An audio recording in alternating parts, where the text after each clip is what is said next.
Today, every day, small cap investors visit AGORACOM knowing this is the day to discover the world's next great company, to have their dreams come true.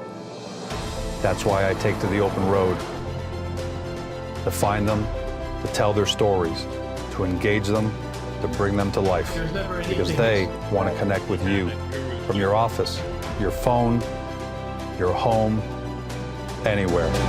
AGORACOM, find your dream.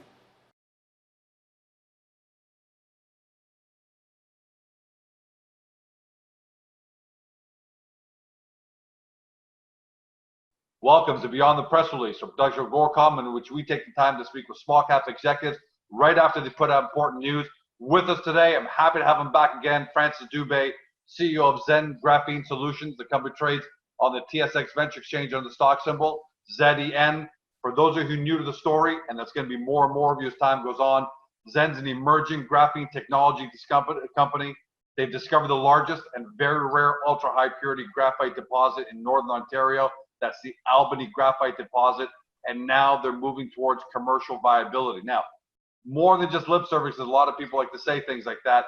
Independent labs across the world, including Japan, the UK, Israel, US, and right here in Canada, have already demonstrated that Albany graphite easily converts to graphene, and now they've got several verticals they're going after. But the news we're talking about today, ZEN Graphene Solutions reports preliminary results for Graphene Aerogel battery test.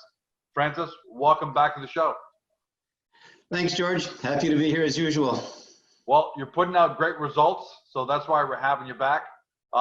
This is a very technical press release in nature, so I figured let's discuss the results first, these preliminary results. In layman's terms, what do they mean? Why are they important to the company? Well, as you know, George, the battery market is an absolute massive market. That's where the world wants to go. We want to get away from the internal combustion engine, and we want to use renewable energy. So the lithium-ion battery has basically maxed out what it can do, and we're trying to innovate, as many others are, into the space. So we're working with a very big partner here with the DLR, the German Aerospace Center, and they have a proprietary aerogel material that they would like to infuse with graphene to create a better anode material. Now, what was very striking for us is that the material, the aerogel itself, when we started the testing, it came in at a rating, I won't get into the units, but the rating itself was a rating of 79. And when you look at graphite in the lithium-ion batteries right now, it's at 372. So the aerogel by itself, there's no way that would cut it. However, when we used our graphene from the process that we licensed in May into this product at a 2% rating, it went from a 79 rating to a 1,300% rating. That's a jump of 1,600% on a very low load, creating a very good business case for us. So wow, we're very excited about that. The second part of that is when you look at the literature and you look at graphene aerogel batteries, the best results ever were at 1,100, while we're at 1,300. But the other aspect of that is when you look at that specific results, they were running their battery at a rating of 100. Again, I won't get into the units just to keep it as easy for everybody. Sure. We were running ours at 186, almost double. So what I'm told from my researchers, if we had run that at the same rating, we would have been around 16 or 1700. So without optimization here, we're already better than the numbers in the literature by a significant amount. So this is a really, really exciting development for us. And the market there, as you know, is absolutely massive. So we're happy to keep looking into this market with our partner DLR. Yeah, and thanks for putting that into layman terms, because that made it really easy to understand apples to apples there and the differential. So that's fantastic news. Preliminary results, by its very name, implies that more results will be coming. So is there more testing that's going to be going on with this aerogel? Absolutely. So we've been working on this for months, as you know. DLR now has gone to the German government or a ministry within the government to apply for funding to be able to push this research further in Germany itself. So we're actually going to keep working with UBCO because we love our research partners there, but DLR felt that they could bring more money into this by applying and starting an Aerogel Research Center in Germany. So now with that extra funding, we can actually push forward on this faster. So we're pretty excited about that, and we've been asked to be a supplier of graphene into this research center. So we're very happy to keep working with the DLR directly in Germany. I realize that this is probably a moving animal because there's new research and you're going into uncharted territory just by the results you gave already. But do you guys have a sense for ETA? In other words, how long will this research continue for until you might feel comfortable with the potential product? Is this a really long-term, 5-10 year research kind of situation, or are you looking at the next 1 or 2 years?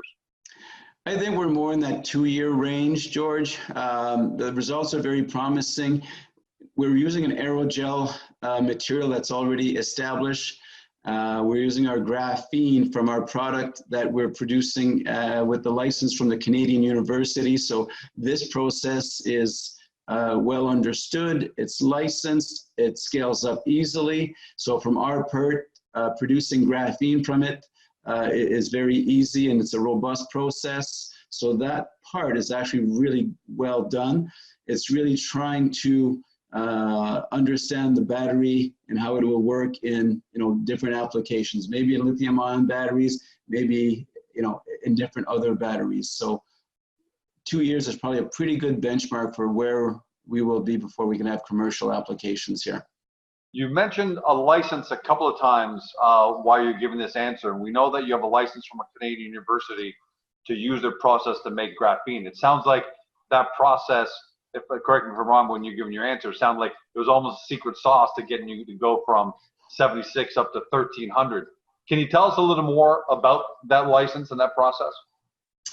Well, it's a license that we got in May. We had a news release on that. It's a Canadian university that came up with a process using both heat and pressure and a mixer basically, and exfoliating the graphite into graphene. Now, they tried this with other graphite. It didn't work as well, but because of our graphite and their technology, it worked very well now. And for me, it doesn't really matter if it's 1 layers or 10 layers or 5 layers. It's when you put it into an application, how well does it work? And I think we've hit it out of the park here with this one. So for me, this confirms that the product that we're getting from this process with this Canadian university that we've had a license with at this time is a very good end product. And if it works well in batteries, there's probably a lot of other industries that will be putting that product in going in the future here. Given the importance of this process to make graphene from your graphite, it behooves me to ask, how secure is this license? Is this a short-term license, a perpetual license? I'm sure that's something people at home would want to know. It's a license, George, that as long as we hit our minimum, we have that license in perpetuity. So we're very secure with that license. We've got a good partner there. They're happy. We're actually still doing research with that university. We're bringing more research dollars to them. So they're very happy with our relationship there. So I see a very long-term relationship with them. So most people be happy just having, either the Aerogel Research Center or this, this license. You guys just keep adding on more and more. For example, you've got a new facility in Guelph that we talked about once in our previous interview. How is that new facility progressing along, and what's the plan for that in 2020? That's progressing along well. We've got a lot of work going on there. We've ordered some equipment that's a little longer lead time than we would have liked, but we're still on target for production of graphene products out of that facility in Q1 2020. So we're probably going to have some revenue in the first or second quarter at the latest next year. So that's a very big change for us. We're excited about that. We've had to lean on our university partners to prepare samples for our end users. Now we'll be able to do that ourselves and let the universities really concentrate on research, which is where we want them to spend their time.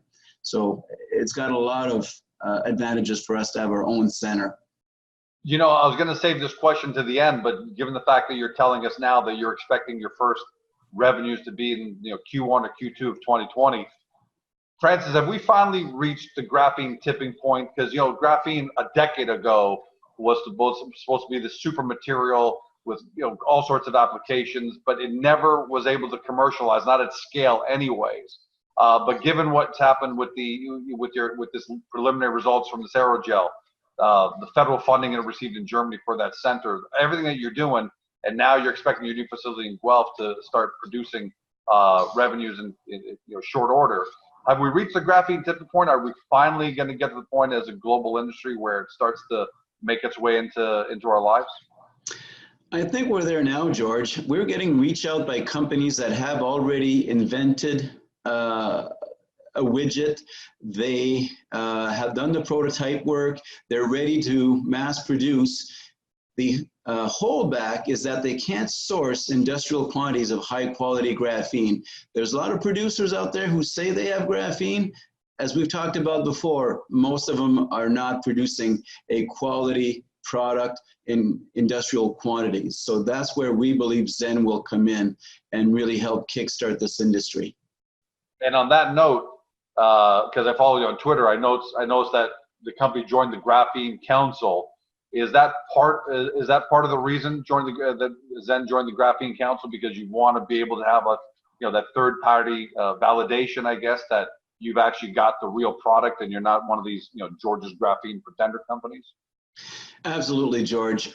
This group brings a lot of legitimacy to the industry. They actually have a process where they come in, they audit your process, they actually analyze your graphene, and then they certify you as a producer of quality graphene products. So we want to tap into that. We want to get certified. We're doing everything legitimately. We know that we have a quality product, so we want to be legitimized. However, more than that, what's going on that we're seeing since we joined is we're getting leads generated from them. So companies around the world that want to get into industrial production of a product using graphene or graphene oxide are reaching out to them and saying, I've got a great widget here. I need something, a supplier that I can depend on, that I can, move my product around the world. Can you tell me who to go to? And we've already generated 3 leads from them. So they're testing us out early here, which is great. We're starting to work with some of these new companies that they're bringing to us. And I think that collaboration is only going to get stronger here as our center gets up and running and we start producing bigger and bigger amounts of products. Well, that certainly adds even more information onto whether we've gotten to the graphene tipping point. Because if there's a graphene council that's globally recognized, and like you said, George's Widget Company is looking, for a graphene supplier, and they go to the council in order to, get referrals, and that, I think that's a further great sign that we're getting to that commercialized tipping point. How long until you're fully recognized? And I want to make sure, because you said earlier they're testing your product, and how long until you're fully recognized, till the product is fully recognized? It's something that they put their stamp on. I would probably say about 4 to 6 months, George. We've got to get our process up and running, set up in the lab. We've got to, run a few runs, feel comfortable with it before we invite them, of course, down here. The other aspect is we have a few different products that we're going to be making out of that facility. Graphene with this licensed product, but we're also working with Dr. Chen and his group on graphene oxide and reduced graphene oxide. So those are 2 other products that we'd like to license. Those may take a little bit longer. And of course, we're working with UBCO on the graphene quantum dot production. So that's another 4th product that we'd like to put in front of our the Graphene Council. So they may have different timelines, but we can probably expect our first one at least to be within the next 4 to 6 months here. Yeah, and that's going to go by in a blink. We're not that far away, so that's great to hear, and we'll have you back on the show when that happens. Let's talk about another grant that you received, MIT ACS Mitacs. That's another grant you received just the other day, and just another one, which is a great example. I like to see when companies are receiving grants, because it means third parties are taking a look at them and finding them worthy. What's the relevance, and why this grant? So Mitacs is applied to by the researcher at the universities, not by us. They put a business case in front of Mitacs and say, we have an industrial partner here. We have expertise in the two cases. So we've received two grants actually. One of them is $75,000, one of them is $30,000. The $75,000 grant is actually on the production of graphene quantum dots.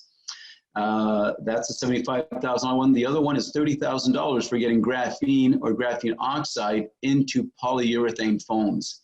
So we're very fortunate to have a Canada Research Chair Tier 2, Mohammed Arjman, be a partner of ours and have the expertise that he has. He's actually basically certified in both nanoscience and in polymer research. So he's a very rare bird that we're lucky to have, where he's got multiple expertise that apply to what we're trying to accomplish.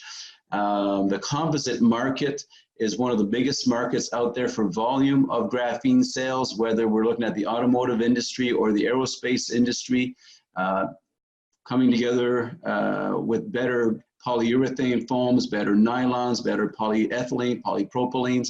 There's a lot of different plastics that are used in these vehicles, whether they're cars or planes, and being able to make those products better, have higher tensile strength, have higher thermal conductivity.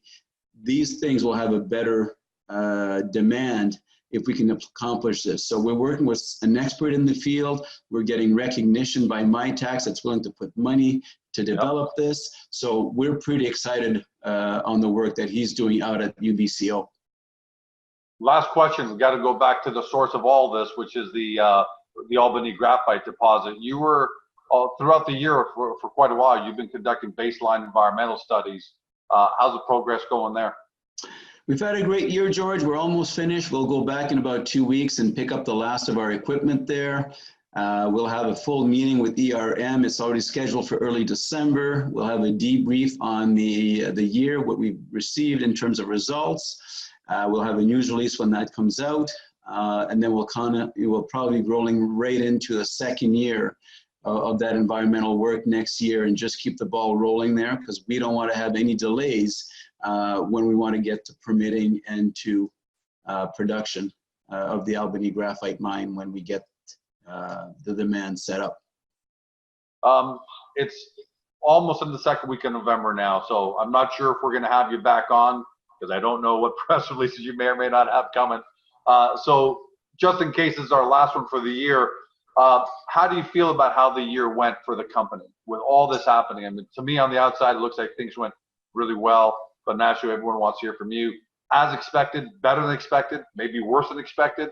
How would you sum up the year for ZEN Graphene?